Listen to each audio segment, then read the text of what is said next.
The Santa Clarita Valley is now one of the most impacted areas in the county for fentanyl deaths, and many of the victims are teenagers. KTLA Sandra Mitchell is live in Santa Clarita with more on the devastating impact the drug is having. Sandra. Yeah, Cher and Sam, sadly, it's really easy for teenagers to get drugs. They can just order them through social media apps on their cell phone. Most of them do not know that they're getting fentanyl. Well, today, city and state leaders came together here in Santa Clarita to talk about what they call an epidemic. We're going to take this pill, we're going to crunch it. Corey Quashin is testing pills for fentanyl. This is fentanyl.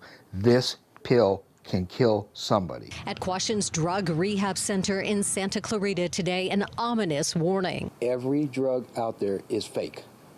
Every time you buy a drug on the streets, on the internet, you're buying fentanyl. Fentanyl, the synthetic opioid up to 50 times stronger than morphine, now is causing more deaths in Santa Clarita than almost anywhere else in L.A. I had checked on him twice that night. Crystal Anzalone's 19-year-old son, Nicholas, known for his red hair, was one of those deaths. He took that pill.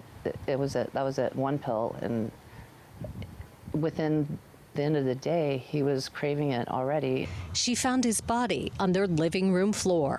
He was addicted the very first day he took it. In L.A. County, fentanyl deaths are more than doubling every year to more than 2,400 in 2020. Jaime Puerta's 16-year-old also overdosed on a pill he ordered online. It wasn't what he thought it was. It was a cloned pill. It was a pill made of fentanyl and binder. Today, parents, civic leaders, and law enforcement.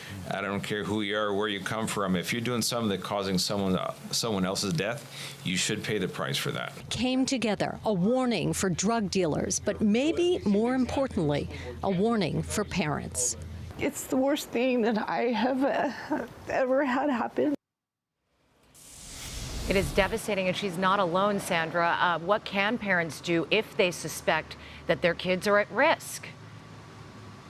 Oh, man, it is just so scary, Cher. But the experts tell us the most important things that parents can do is just get involved in your kid's life and make sure you're talking to them. If you suspect that they might be getting any pills from friends or ordering them online, anything that does not come from a pharmacist or a doctor, you have to get help right away. They say it really is that serious.